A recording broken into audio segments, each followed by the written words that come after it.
Hello, everybody. Dr. Rick here, dropping in on you. Hope everybody is off to a great start this week. I am going to try to get into this as quickly as possible, but there are some things that I have to present in front. We are still in the midst of a fundraiser for the organization. The way that you can support the work we do, if you're familiar with our work and you want to support it, the link is in the description box. If you are not familiar with our work and you want to gain an understanding of what we do, the link to the organization's official website is there, and you can find out a lot about what we do there. But we definitely do need continued support, and I will leave it at that. Also, we're very close to me releasing book number 25, The War on Black Wealth, Chasing the American Dream. If you're interested in ordering that now at a discounted price, you can get a signed copy. The link for that is also in the description box. And now I'm going to move into the topic of the day. Is marriage still a valid institution, and the state of Black love? I have gotten a lot of emails from those of you who know me and have my number. I've gotten a lot of text messages. First of all, for those of you who have sent a lot of love and light, understanding what I'm currently going through in this area, thank you. I continue to keep all of this close to the vest. It's not something that I want to talk about. I would just simply say that I honored my marriage and continue to do so. And I'll leave it at that. Um, I continue to love my wife, and I'll leave it at that. Uh, but a lot of people want to know, based on where I'm at right now, do I still have this passion? And for those that, and that's one question. The other question is on the complete other side of the spectrum. The other question is, am I focused on marriage now because of my current situation? And all I will tell people who ask that question is, go back 10 years ago, before I was married to my wife, and look at my content. Read my books. Matter of fact, my fourth book was When Your House Is Not a Home, which is conflict resolution in the home for marriages. Uh, Years before I ever met my wife. Marriage is extremely important to me, and the way I see it. So I'm not acting from any personal perspective outside of my personal passion for what I believe to be true. Um, but for those who are asking on this side of the spectrum, no, I'm not jaded. No, I'm not. I'm not angry. I'm not jaded. I'm not uh, all of a sudden despising marriage. If anything, I'm more passionate about marriage. I'm more engaged and passionate about uh, establishing its importance, and we need to understand it. And so the question is marriage as an institution still valid? And the reason it's being asked is because now we're living in a culture that is very, very heavily, um, very heavily inundated with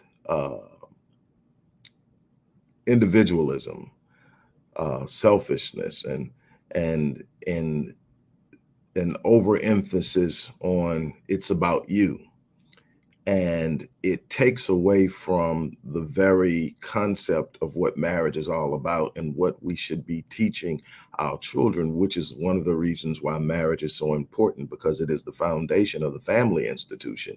Marriage is an institution that literally lays the foundation for the family institution, which is the institution through which we inculcate our families' values, interests, and principles into our children, so that we prepare and empower them to go out into the world and execute their purpose, execute their gift, execute their capacity to be a force in this world. And when we are not whole in the home, it is impossible to holistically empower our youth. The marriage is so much more than what it has been made to be. See, it wasn't until the 13th century that romance even entered into the marriage. It wasn't about romance. It was an understanding. It was an arrangement. It was a institution through which things could be perpetuated. It was a manner in which to protect wealth, to protect values, to protect lineage, and so many other things. And what I can tell you is when we spurn marriage, historically, it leads to social collapse. And so when I talk about marriage, I talk about marriage social from a social perspective, from a psychological perspective, from a historical perspective, from a financial perspective, and from the perspective of being able to protect and project a certain level of success through your progeny or through your own lineage. And so to answer the question in simple and just absolutely, marriage is still valid whether we treat it as so or treat it as such. It is still valid. It still has purpose. It still has meaning. The problem is marriage has been twisted, it has been distorted in a manner in which the way we see it now leaves a lot to be desired. There is this common theme now, because we are still dealing with this gender war where the enemy is now the one that we should be closest to. Black men have issues with black women, and black women have issues with black men. And my assessment isn't that there isn't culpability on both sides, that there aren't some things that have been done wrong for decades that have caused harm, damage, and trauma that creates problems. I'm saying that when marriage is where it's supposed to be, marriage isn't the problem, it's the people in the marriage perpetuating generational trauma, perpetuating wrong ideals, concept, perpetuating a very selfish mindset and behavior inside of something that calls for you to be selfless, not because you're going to give all of yourself to someone else, but because you're supposed to be in a situation with someone you trust at a level that you can pour into them because they're pouring into you. And when we look at it and it's started and it's distorted and it's about what I can get. Too many people are entering marriage thinking it's the healing bed. Too many people are entering marriage because they're chasing the bag. Too many people are entering marriage because they are looking for what they can get out of someone, but they haven't yet considered what they're bringing to the marriage and how they are going. When I look at someone and when I looked at Marion, my idea was, wow, I see this beauty. I see all of this pain in her past, but I see this beauty. And I believe I can enhance. I believe I can add something. I believe that I can help her tell her story. I believe that I can give her an opportunity to step out and use her story to heal. And I can be a part of this because I have a passion for it. And I saw our visions colliding. And that's what I saw. I was looking at what I could bring to the table. This isn't about me painting myself in any type of way. Don't get me wrong. I'm talking about my mindset and how I thought. This isn't about me putting myself in any place above any other way in that. But what I wanted to do is I want to give you a mindset. Too many people come into marriage looking for what they can get out of it, and they don't have a clue of what they're going to give. And because they don't have a clue in what they're going to give, they are very easily and quickly disappointed because their expectations are rarely met. What you have to understand is when you're into marriage, there are a couple of things you have to understand. That you have to have a new definition for love, and that romanticism and the romanticization of marriage has caused a great deal of problems. What do you mean by that? Well, number one is you have to have a new definition of love. It's something that I've always said. And when you guys first found out that this was going on with me, I knew that people had hurt me because they were repeating it. I often said I never deal with my wife or treat my wife based on my feelings. I never handle her based on how I feel. I handle her based on my obligation and commitment and covenant. In other words, I treat her the same when I'm angry. as I do when I'm looking at her and going, oh my God, this is the most beautiful woman in the world. Why? Because that's what love is. Love isn't about feelings. Love is about an execution of a particular benevolent behavior towards someone. And it doesn't consider all the other factors. That's why you got to have somebody that has the same benevolent intent towards you, because love will have you in a place where you're vulnerable. And you're giving, and you need somebody that's vulnerable and giving back to you so that you balance one another.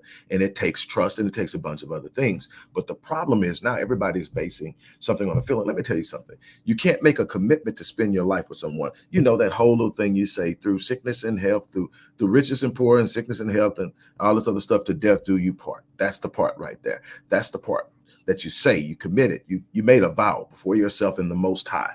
Regardless of what faith you're in, there's this connection, and there's this triangular covenant between the two parties in God and the Most High, however you want to call it. There's this covenant, and this covenant is the contract, and the vows are the terms of the contract.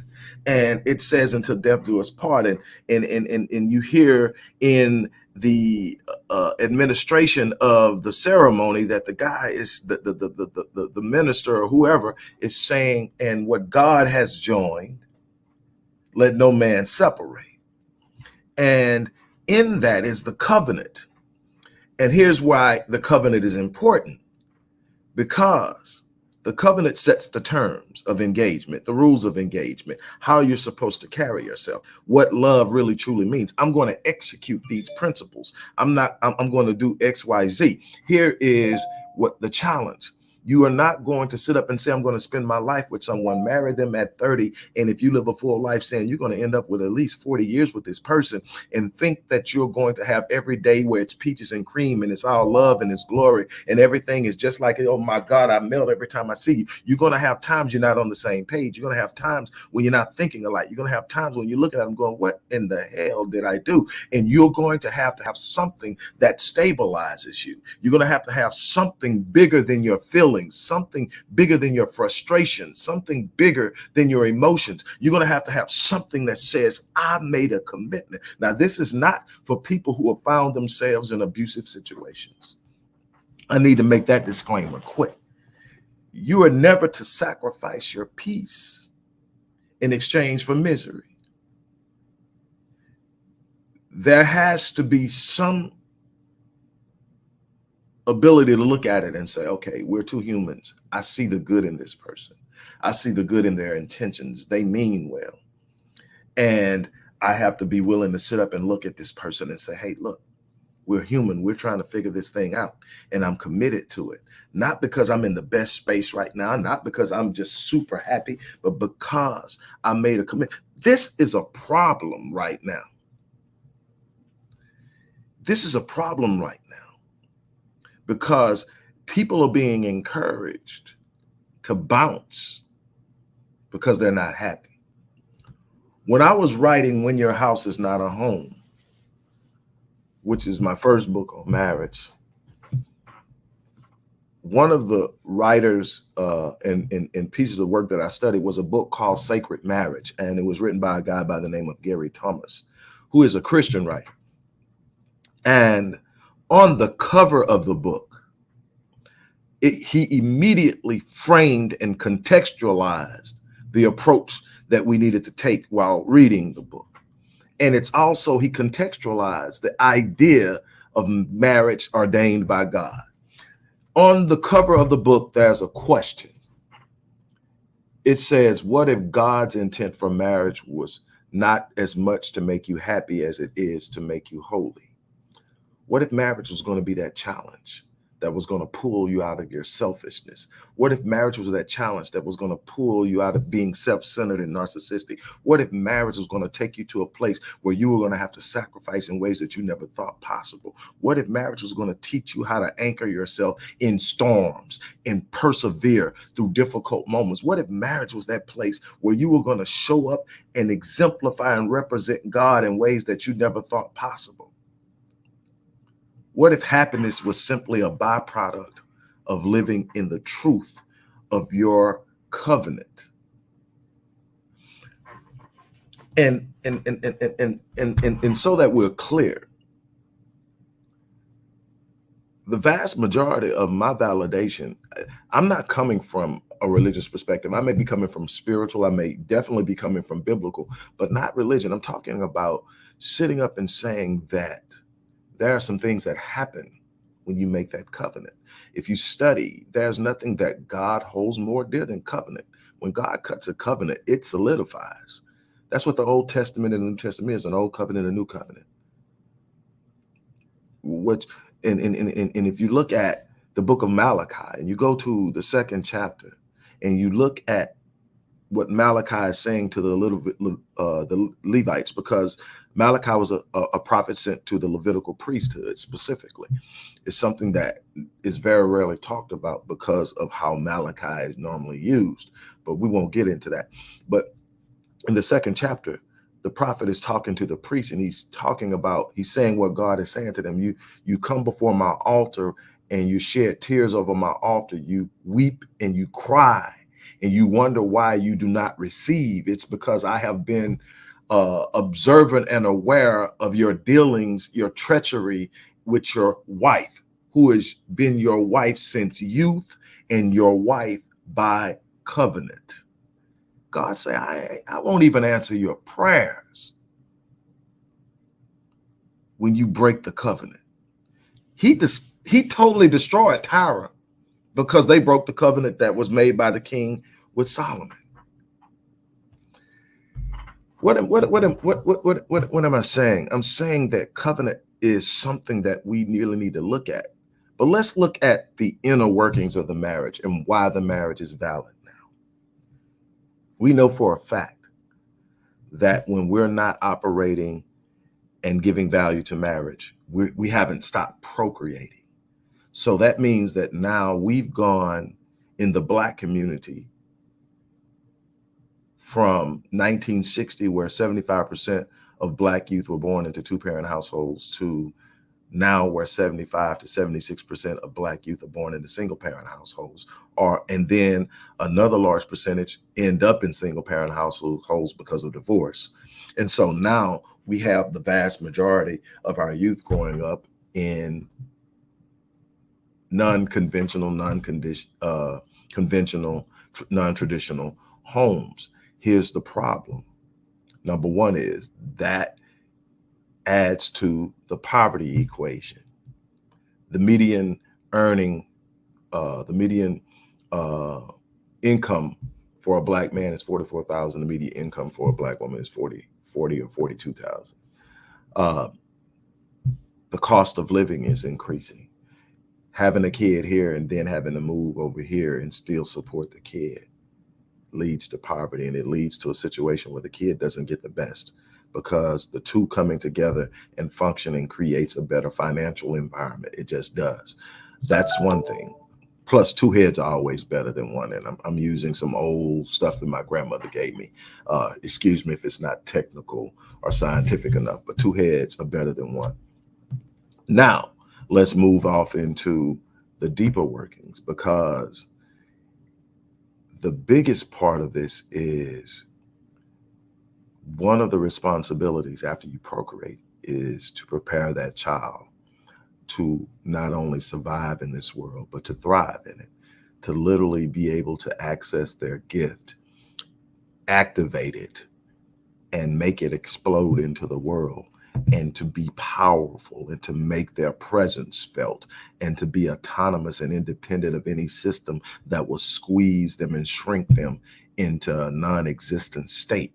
And how is that done? That's through the inculcation of principles, ideas, concepts, the establishment of their identity by the labels that you apply, the presence of it. Let me tell you something.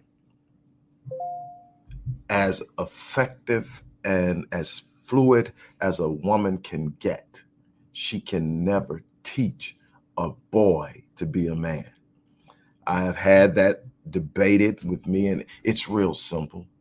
It's not that hard when you understand social culture, when you understand social learning theory, when you understand how kids develop. Let me tell you, she can tell him what he should do. She can give him all the principles. of what a woman will look at and say, that's an awesome guy because she's a woman. She can look and say, this is how men behave, so this is what you do. The problem is that at the earliest ages, when it's really truly being inculcated into his social paradigms, when he is literally planting the seeds and neurologically developing the idea of manhood, what he is actually doing is observing a man and emulating manhood. This is what happens in the development of manhood. I'm going to give you the stages. In childhood, the child is emulating manhood by watching daddy do it, even to the simplest thing of learning how to no longer sit down to urinate. He now stands because he saw dad do it. He's emulating what manhood looks like. He doesn't understand it, but he's emulated. He walks it, he talks it, he does it. He see dad, if dad's got a lawnmower, he's got a play lawnmower. He's moving. Dad's working on the car, he's got his plastic tools. What is he doing? He's emulating manhood. Then when you get into puberty, you practice manhood. You start to be a protector. You start to do things that man do. You start to open doors and pick up heavy objects. You are practicing the behavior of manhood. And in adolescence, you begin the execution of manhood. You start to move in it and think about it and aspire to it because you're growing into it. And then in adulthood, you fulfill it. But if it's not there to emulate, there's a problem. Doesn't mean that you can't produce a very effective and functional and productive young Black male in a single parent household. Black women have been doing it for years. I'm telling you that that's not the fullness of who they are capable of being. There's some things missing that you just couldn't give them, and there's no way around it. If it was, it wouldn't be necessary to have the man. A woman would be able to do everything. It's a reason why there's two of us, because we come differently. Your mind moves from left to right, mine moves from front to back. And we have to understand that about each other, or we're going to have problems. But my masculine energy is just as necessary as your feminine energy. Here's another thing. There's this thing on an epigenetic level that contributes to the proclivity to be traumatized, as well as other negative health outcomes. It's called adverse childhood experiences. Adverse childhood experiences are these things that children experience that are adverse in nature, that have long-term health implications physiologically and mental. So what does that mean? That means there are certain things that you don't want a child to experience. Well, guess what one of the adverse childhood experiences is? Mom and dad breaking up, splitting in the home, the absence of a parent. Those are some. Others are abuse, neglect. And abuse can be physical abuse, emotional abuse, sexual abuse, neglect, having a parent that's addicted to alcohol or some drug, having a parent that's incarcerated, having all of these things are considered adverse childhood experiences. Well, why is that important, Doc? Well, let me tell you. We now know through our studies that as little as 3, and definitely at the point of 4, we start to have some major adverse long-term outcomes because of it. And here's the problem. How many of you know a kid that don't have at least 1 or 2 of those already? So we're already behind the 8 ball. And so when we split our homes, we add another ace. Let me tell you, when you get to 4, a child that has 4 adverse childhood experiences or ACEs, that means out of there are 10 primary, but there are a lot more. But to the 10 primary, if you just got 4 of them, you're 12 times more likely to attempt suicide. And what are we seeing right now? The suicide rate among Blacks increase.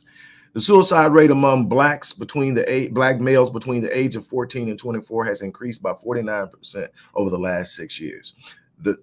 We are now leading the nation in suicide, successful suicides, in 2 groups. Blacks, See, we don't kill ourselves. We don't have mental problems. We don't have mental illness. Well, let me explain something to you. We always have. We've already struggled with it. We have been very resilient in how we've dealt with it. We've overcome it. We've flourished with it. But there it is. And now it's becoming a major problem, and it's hitting our youth like a tornado. Let me tell you something. We're leading in two categories in suicide. Guess what the age groups is?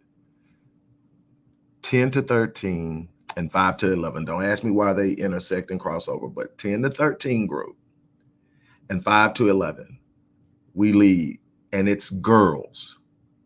So our adolescent and young adult males are killing themselves, and our baby girls are killing themselves. We've got a problem, and we don't have our hands on it. You know why? Because we're consumed with us. Society is telling us to focus on us. Us not as in a collective, us as in an individual. There is literally praise going around because more people are spurning marriage. And I'm going like, you don't understand. Let's talk about history. One of the things that I learned as I embarked upon my desire to master the understanding of human behavior is that I needed to have a historical context and awareness to truly be able to understand over a long term how things will play out. So I can literally look at something, what's going on now, add a historical variable to it, and understand what the probability of certain things happening 50 years or 100 years from now. Well, here's what I can tell you historically, that historically, over time, from thousands of years ago, as people spurned marriage, chaos ensued. Antinomianism, that whole idea, it's about me. I can do whatever I want to, whenever I want to. There are no consequences to my actions. Empires have fallen. Civilizations have been corrupted. Societies destroyed because the spurning of marriage. Now, again, I'm not talking about the distorted version of what we got here, where again, everybody's in it to get what they can get and nobody brought anything to give, where people are coming to get healed from things they should have been healed from before they got there. I'm not talking about that. I'm talking about a marriage that says we're going to use this institution to perpetuate our values, our interests, and our principles for generations. We're going to literally create a family line that excels. It's hard to do that when both parties aren't in the home. It's hard to do that when you're setting your kid up for failure because you're exposing them to adverse childhood experiences that genetically predisposes them. But see, I didn't even finish with the ACEs. I just got to suicide. They're 12 times more likely to commit suicide with just 4 ACEs. How many of those things you can sit up and say, most kids you know in the Black community are dealing with some of those. So we're already on the cusp, but it's not that. They're 4 to 6 times more likely to develop ischemic heart disease, the #1 killer in the world.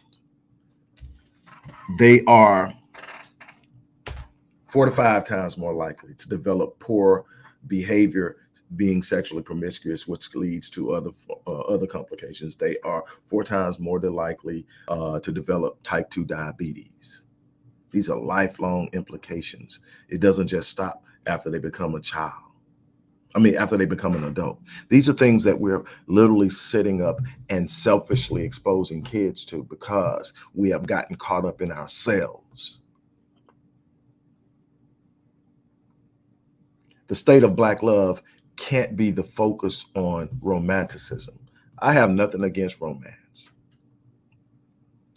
And I probably need to work on it. I can admit that. But the execution of love existed long before romance, and it had nothing to do with roses and a night out dancing and all the other things that can be considered romantic. And I think it's a beautiful thing when you can do that and you can keep the spark on. I think it's necessary. But here's what I think is more important: the execution of love. See, love is beyond what can be seen and experienced in an emotional state. Love is a commitment beyond what you feel to carry out what you promised. Love is saying, I'm going to treat you based on the commitment I made, not how I feel at the moment. That is what's going to get you through the difficult moments. That's what's going to get you through the difficult times, is you're going to look at it and say, I said I would, and my word matters. Now, all you've got to do is sit up and say, you know what, Your Honor? There's a reconcilable difference. The marriage needs to be dissolved because it can no longer stand under the discord of disagreement. And we don't want to invest the time, the energy, and effort to work through the disagreements. Again, I'm not talking about staying in an abusive marriage, whether it's physically, emotionally, verbally. I'm not talking about that. No, that will destroy you. I'm not talking about staying. I'm talking about sitting up and looking and saying, I can't be. And the problem is, we're being trained to look outside of the sphere of our power and our existence within the culmination of this union to see what everybody else is doing. So now there's discord and disruption because they got this, or they're doing it this way, or they're doing it that way, or that person can do that. And so now we're shopping our love. Whoa. I mean, I just read the posts. I'm talking about posts I read. That is an argument that on the surface makes a whole lot of sense. And it has some very valid points that a lot of times we talk about the relationships between our grandparents, that marriages that lasted 30, 40, 50 years and more. And that a lot of times that came because the woman didn't have options. And that's true. There are some times grandma was dealing with a bunch of BS from granddad, and we need to deal with that. But what we can't do is throw out the baby with the bathwater. What we can't do is sit up and say, because their marriages had issues, that marriage was the problem. No, the problem was granddad. The problem was the idea that it was okay. The problem was there wasn't an outlet for grandma that would have allowed for her to have leverage to bring balance to the relationship. The problem was that grandma wasn't valued the same way grandpa was. The problem wasn't in the marriage. The problem was in the social concepts that created the environment for grandpa to treat grandma that way. And we have also got to admit that there are some grandpas that caught absolute hell from Nana, if we're going to be honest. But again, that's from the parties in the marriage, not the concept of marriage itself. Marriage isn't meant, now, it has to be understood that marriage isn't meant to trap people into things. Marriage is meant to be entered into. That's why it says this is a union not to be entered into lightly. Why? Because it's going to call you to be some things, to do some things, to live some things, to stand on some things that at times will not be comfortable.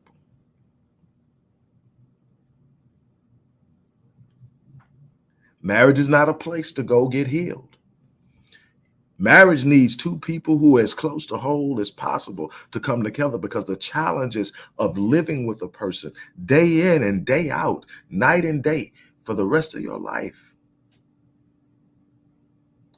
on the surface, it won't make sense. That's why it's got to be deeply rooted. That's why it's got to be valued. That's why it's got to be dealt with from a place of responsibility, not emotion, not feelings. Why? Because there are some things that you are here to do that's bigger than you. What if, I'm talking about Gary Thomas again. What if God's intent for marriage wasn't so much to make you happy as it was to make you holy? And then for the people who don't understand the word holy, because it's an ancient term, and in many ways it's archaic. Most people give it some type of superficial type meaning without really truly understanding.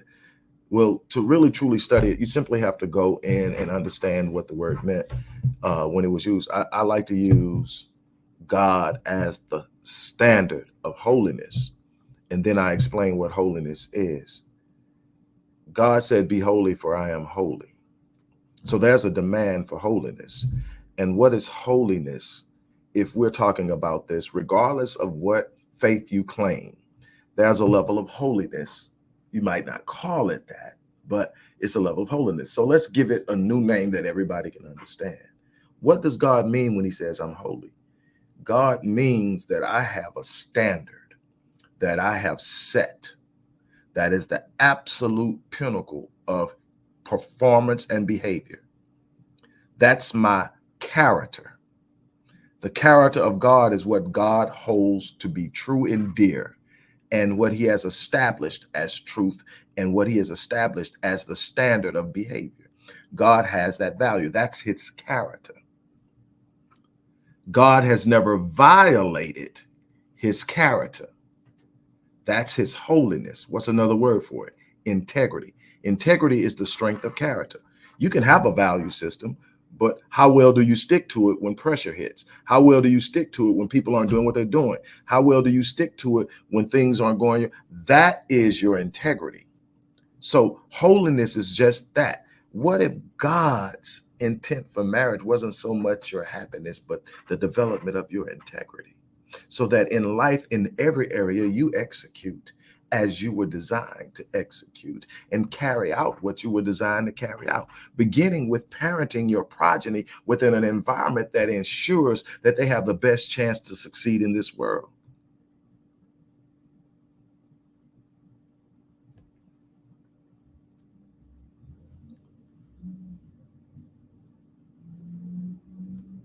No, my current situation has not in any way jaded me towards marriage. If anything, I have become more emphatic about its necessity. I hold it in the highest regard because I see historically its power, and I see how people are weakened when they spurn it, when it isn't given, when everybody is acting on how they feel, what they want. Very few people are walking in the area of commitment, responsibility, and obligation. They don't like it. They don't want to be accountable to it. We've got now where we have come up with a situation where we only want to adhere to the principles we agree with. The rest of them we're willing to toss to the side at all costs.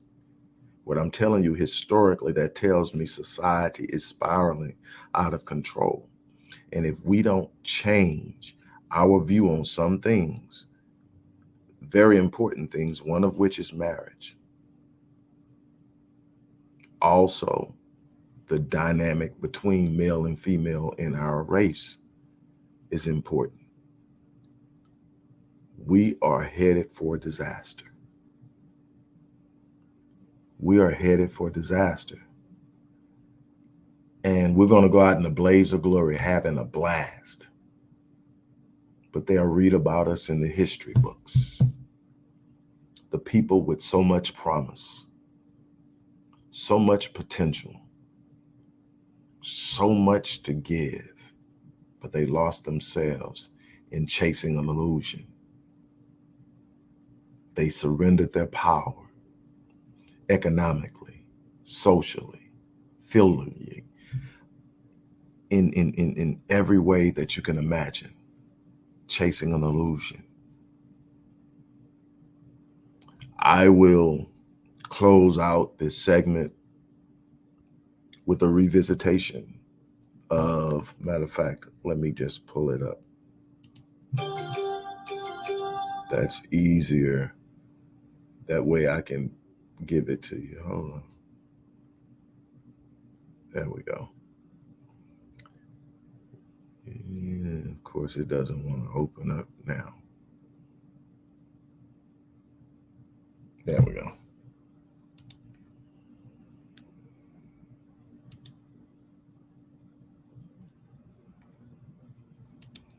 Y'all hang with me.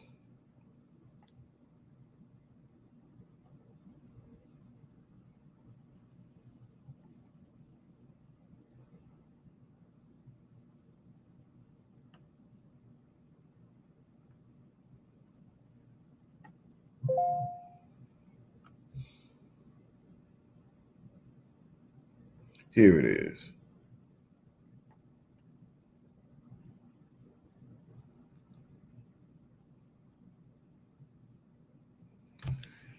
Uh, I'm going to go with starting with, I'll just read from 2:10. Have we not all one Father? Hath not one God created us? Why do we deal treacherously every man against his brother by profaning the covenant of our fathers? Judah hath dealt treacherously, and an abomination is committed in Israel and in Jerusalem. For Judah hath profaned the holiness of the Lord with which he loved, and hath married the daughter of a strange God. The Lord will cut off the man that doeth this, the master and the scholar of the tabernacles of Jacob, and him that offereth an offering unto the Lord of hosts. And this have ye done again, covering the altar of the Lord. This is what I was telling you about earlier. Covering the altar of the Lord with tears, with weeping, and with crying out, insomuch that ye regardeth not the offering anymore, or receiveth it with goodwill at your hand. God has stopped receiving the offering. And if you don't understand the Old Testament, you need to go understand the offering that has to be brought before the offering. There has to be a sacrifice and an offering brought before God. And God is rejecting the offering. And it says, and God has rejected from your hand. Yet ye say, wherefore? Because the Lord hath been witness between you and your wife, the wife of your youth, against whom thou hast dealt treacherously. Yet she is your companion, and the wife by and your wife by covenant.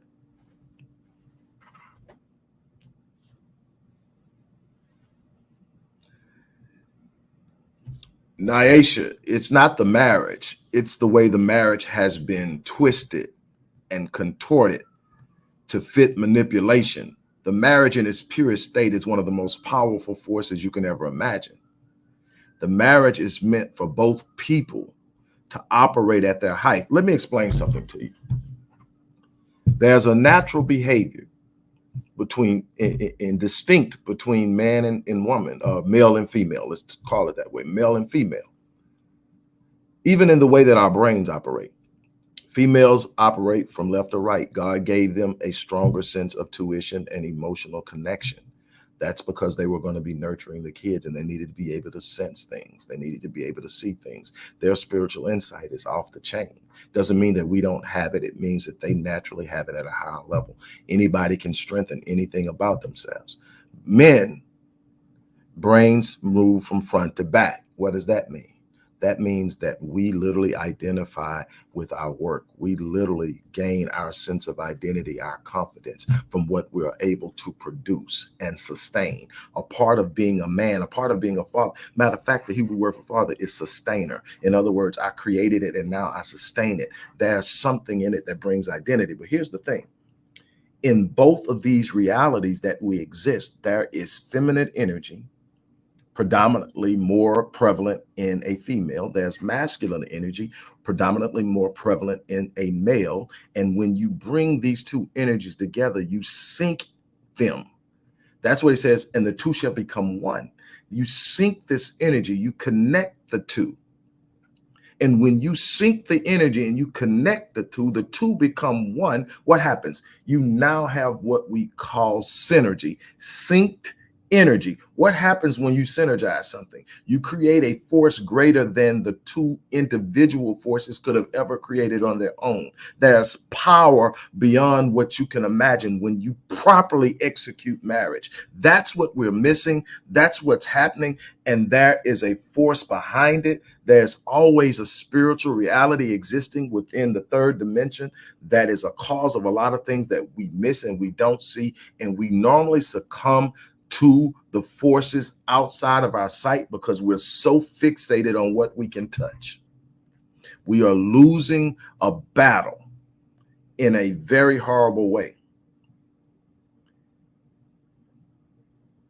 But he say, why is God no longer receiving or hearing your prayers and receiving your offering? Because God has been a witness between you and your wife from youth, against whom you have dealt treacherously. Yet she is your companion, and the wife by covenant. Your wife by covenant. By thy covenant. Here, this is the King James Version. If you were to move it over to the NASB, it's the same thing, and it's saying the same thing, but just in a more yet you say, for what reason? Because the Lord has been a witness between you and the wife of your youth, against whom you have dealt treacherously through, though she is your marriage companion and your wife by covenant. And that flips on both sides. Wife not honoring the covenant. It flips both sides, but it's talking here to them because of where they've been. And what am I getting at?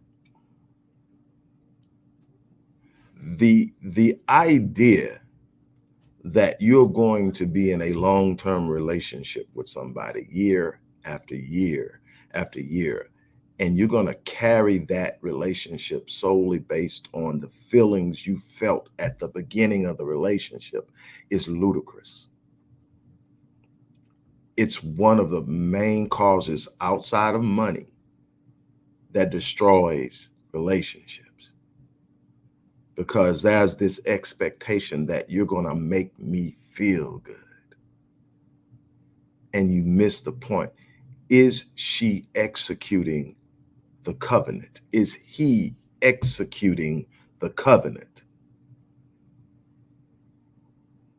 Are we working in unison as an institution to solidify the greater institution of family so that our children are adequately equipped to go out into the world and not just compete, but win?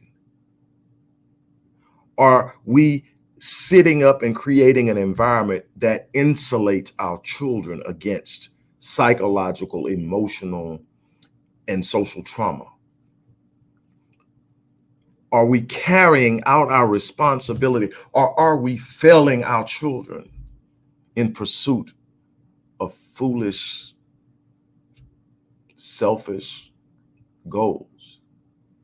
I'm not saying you're not supposed to be happy. I'm saying that there are ways that you can make yourself happy within an environment that is conducive for such. Resting on and hoping and thinking someone else can do that for you is a recipe for disaster as well. You should be able to look and say, well, she's creating an environment where I find peace when I get home. And in that peace, I can create happiness. And you should be saying he's providing a place of security and safety. And in that safety, I can create happiness. You also must give yourself permission to be in a process of growth and building. Too many people want everything now. Nobody wants to work for it. Nobody wants to sacrifice for it. Nobody wants to build it. They just want it. So now it's about, how can I get it without building it? How can I build it without working through it? How can I build it without sacrifice? How can I build it without time? And all we getting is people who are getting more and more jaded because it's not working for you. It's because you're trying to thwart the system.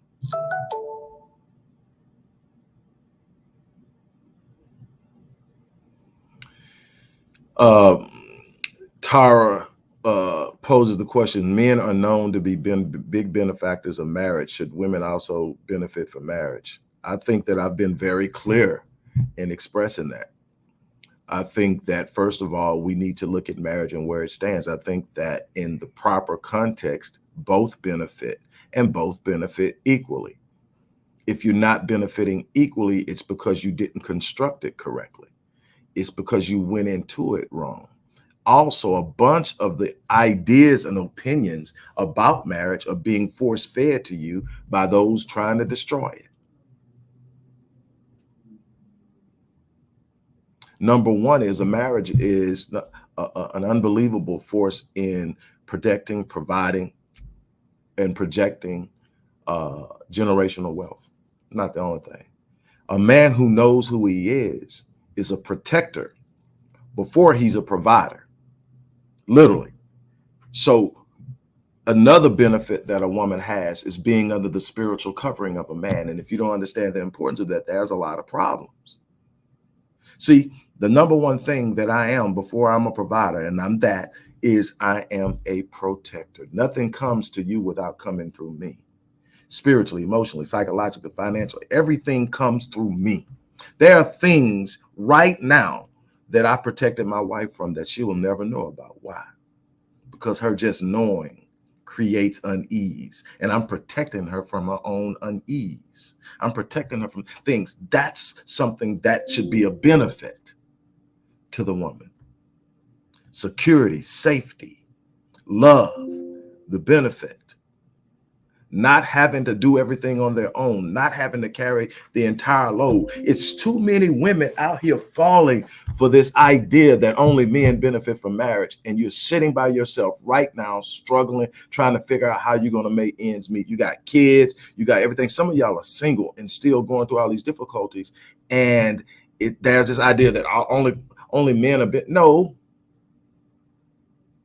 If you let yourself get into a situation where you're with a person that is only looking out for themselves and they are finding ways to win and build, and you're serving the marriage and they're not serving the marriage, then yeah, that person is benefiting. But in the real truth, a man comes and he's the lead. And in the real truth, the man that declares he is the head understands he's not on top, he's on bottom. I am the foundation of my family. My family rests on me. My family can only be as solid as I am. So when I'm shaky, when I'm not sure, when I'm struggling, my family is in an unstable situation. It happens. Anybody that says it doesn't is lying. But my job is to stabilize. That's why I need to be around more men who understand the responsibility of being a husband and are willing to connect and unite and create networks so that we can hold each other up and help each other stabilize. If I'm operating with me on the top, it means that I'm not carrying out the 5 P's of manhood.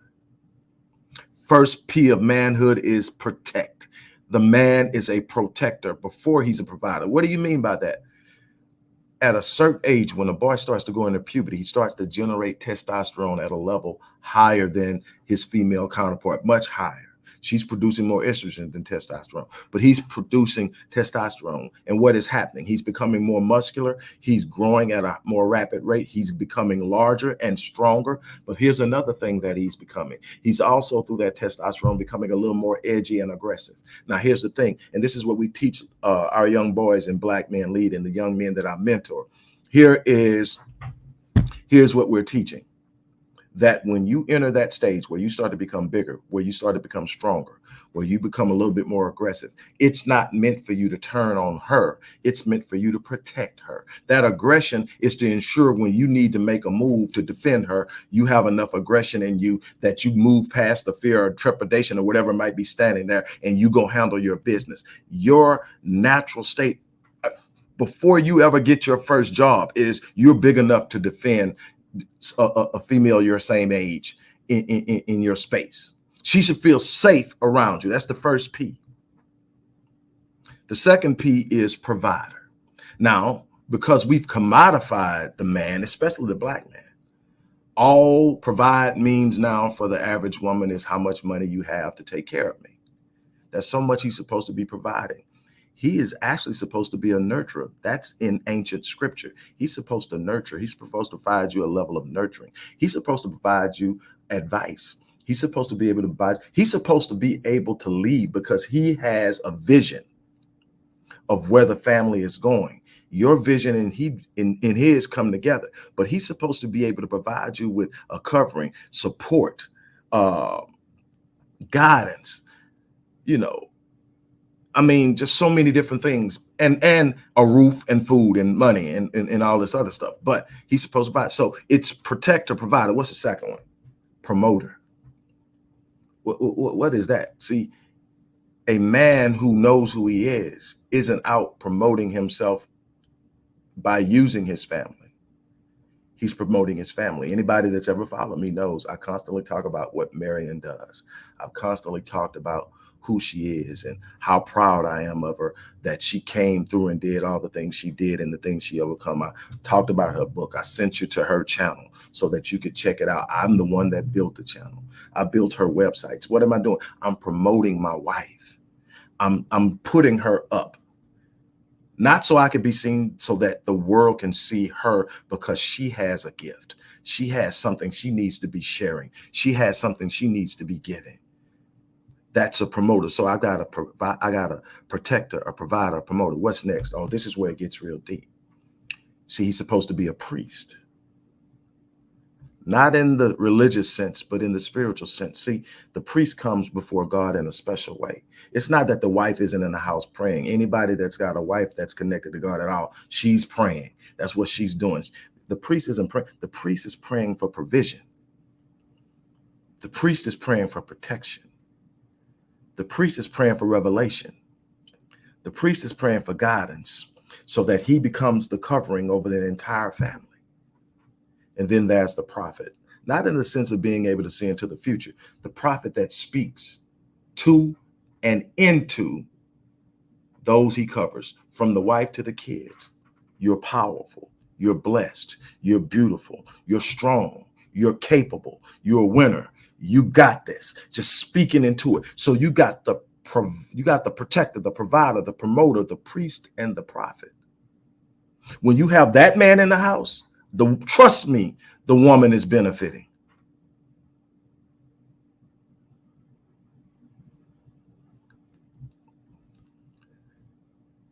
The problem is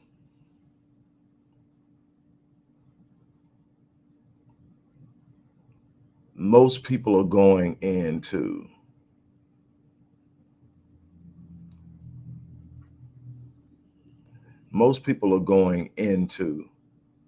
marriages with faulty and fallible expectations.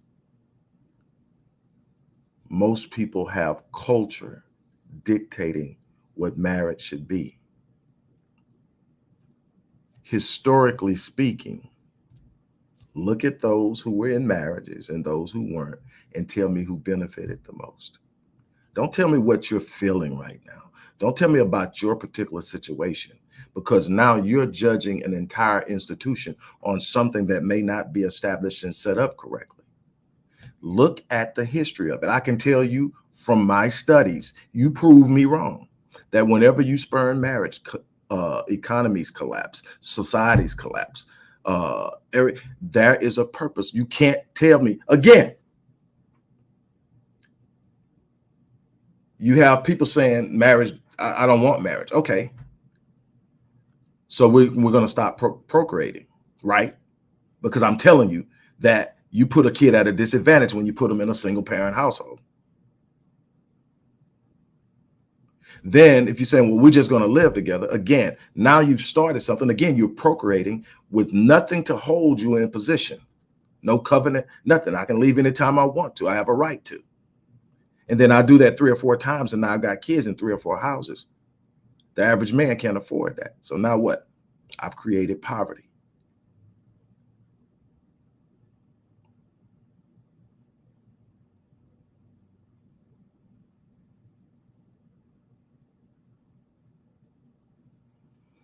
Chocolate milk, I don't have a problem with that. I think that both people are to bring things to the marriage. I think a man who isn't capable of taking care of himself is not yet prepared to be in a marriage. This isn't about everybody gets married. This is about the way that we're moving about it and treating it as if it's no longer valid because we don't like it. One of the things is, again, I go back to that question. What if God's intent for marriage isn't as much to make you happy as it is to make you holy? We are so self-indulged in this world that if I don't like it, I'm not doing it. It's not for me. It sucks. Now, here's the thing. I want to be very clear. What if you are with someone who you're not meant to be with? Then yeah, it could be pretty bad. And that's probably not going to turn out well unless that person cares enough to change. You can't change somebody unless they want to change.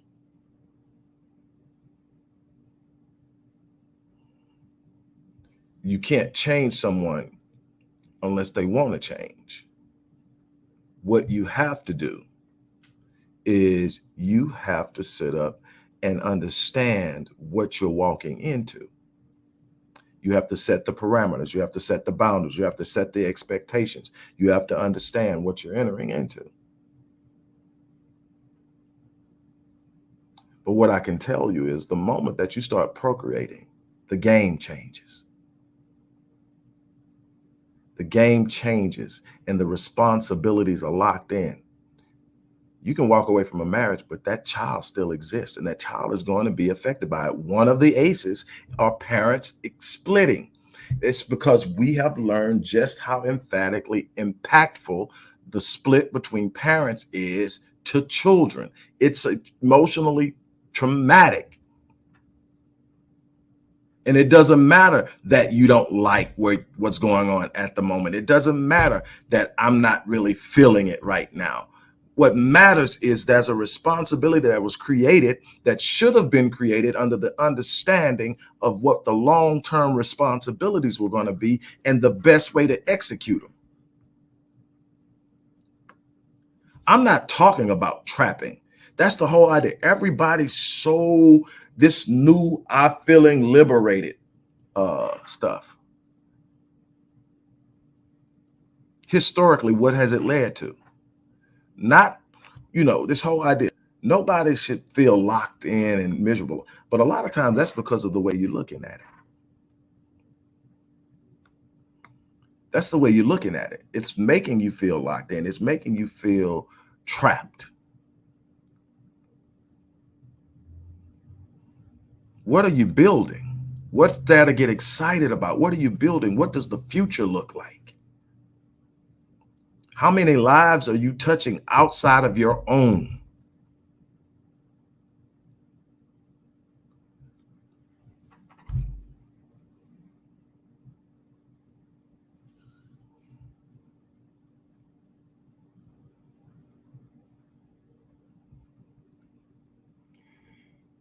That thing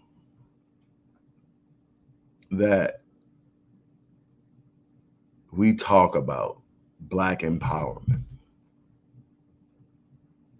how much real consideration has been given from a personal level? Every person has to answer this question for themselves. You don't have to share it with anyone else, but you need how much consideration has been given to what it will take to do it. It can't come from a place of selfishness, but it also can't come from a place of suffering. It has to come from a place of awareness and commitment. And here's the thing, you don't last decades in anything without sacrifice, without commitment, without the ability to forgive, without the ability to grow, without the ability to adjust. You just don't. And I can tell you from the research that I've done in writing my books that there are people who were in loving, healthy relationships for decades. Every couple that was in a 4 and 5 decade relationship weren't trapped in it. Stop letting people feed you negativity and drive negative energy into a space that's going to put you in a place where when you end this life, you will have not snatched everything from it that was meant for you because someone drove you away from it. I'm telling you that there's a space inside of marriage that is holy. And I'm not talking about religiously. I'm talking about just powerful. And it benefits both. I'll tell you one way, and then I'll be done. I'll tell you one way that you can look at a situation before you ever move into marriage. Because I'm talking about this idea where there are women who believe men benefit from marriage and women don't.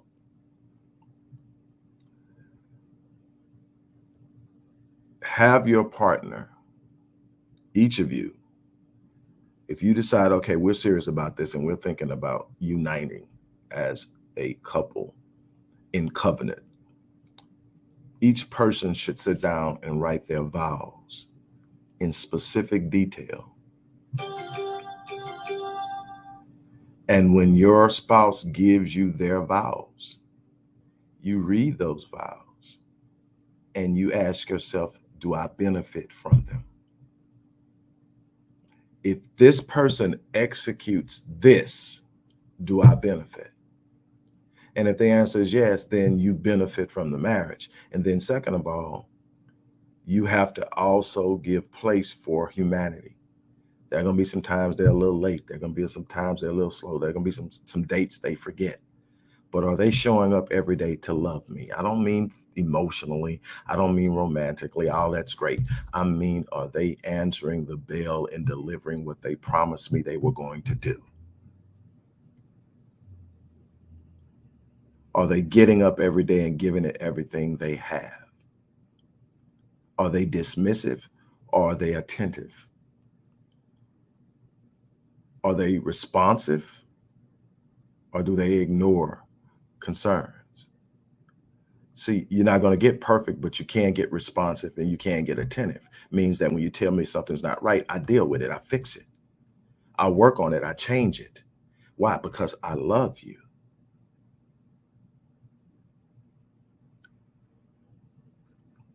We better be real careful. We better be real careful at how we are approaching something so valuable and treating it with such disdain. I'm going to leave it at that.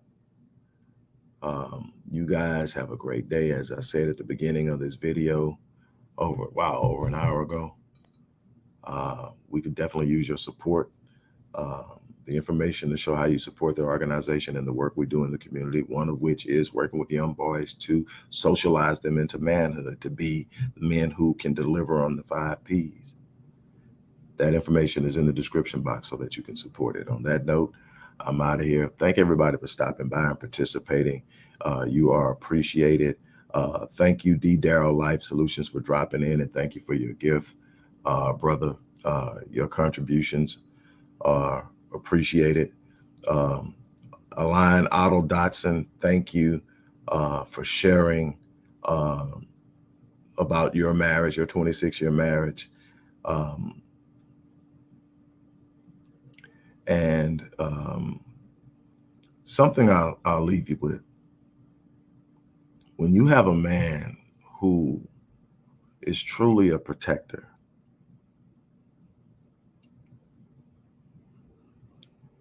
you won't even know how valuable he is in that area until God removes him. And you find out just how much stuff he was standing between. And it starts to hit you. Just something to think about. On that note, look, I'm out of here. You guys have an unbelievable day.